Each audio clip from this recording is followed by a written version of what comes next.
Kabinet parlementer yaitu kabinet pemerintahan di mana kepala pemerintahannya dipegang oleh seorang perdana menteri dan presiden sebagai kepala negara.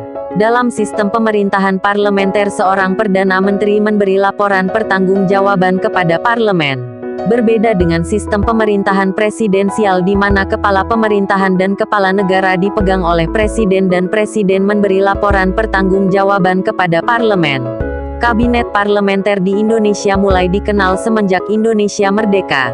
Atas dasar pertimbangan usulan KNIP, Komisi Nasional Indonesia Pusat, dalam upaya mempertahankan kemerdekaan Indonesia, Ir Soekarno menyetujui perubahan sistem pemerintahan dari sistem pemerintahan presidensial ke sistem parlementer.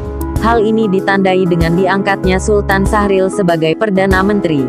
Tepatnya pada tanggal 14 November tahun 1945. Sultan Syahrir merupakan seorang tokoh nasional Indonesia yang cukup berpengaruh dalam sejarah pergerakan nasional Indonesia.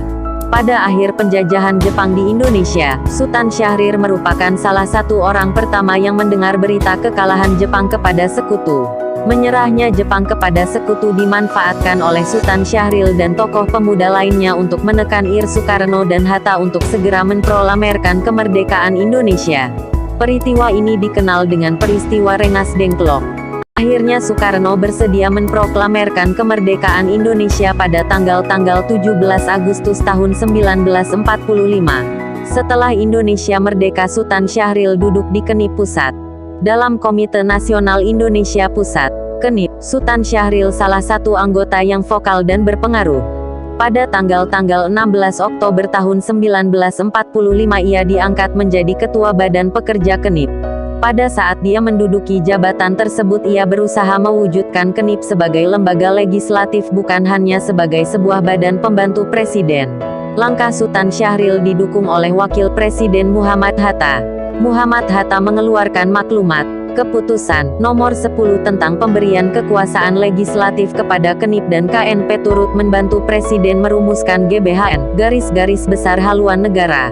Pada tanggal 5 November tahun 1945 KNIP mengusulkan Maklumat Nomor 5945 tentang pembentukan kabinet dengan susunan menteri yang bekerja kolektif yang dipimpin oleh Perdana Menteri.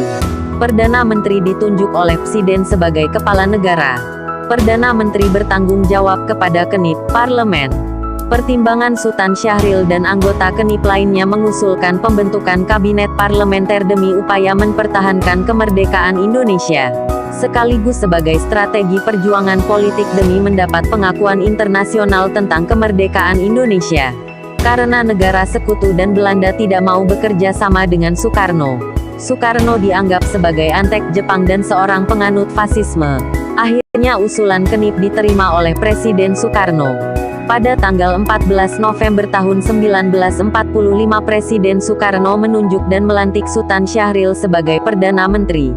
Dengan dilantiknya Sultan Syahrir sebagai Perdana Menteri maka terbentuklah sistem pemerintahan parlementer pertama di Indonesia.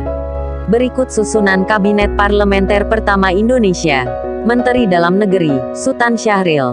Menteri Keamanan Rakyat, Amir Syarifuddin. Menteri Kehakiman, Suwandi. Menteri Kemakmuran, Darmawan Mangunkusumo. Menteri Kesehatan, Darma Setiawan. Menteri Keuangan, Sunarjo. Menteri Luar Negeri, Sultan Syahrir. Menteri Muda Keamanan Rakyat, S. Josodiningrat. Menteri Negara, Rasjidi. Menteri Pekerjaan Umum, Putu Hena. Menteri Penerangan, Amir Syarifuddin. Menteri Pengajaran, TSG Mulya. Menteri Perhubungan, Abdul Karim. Menteri Sosial, Aji Darmo Cokronegoro. Wakil Menteri Dalam Negeri, Harmani. Wakil Menteri Keamanan Rakyat, Abdul Murad.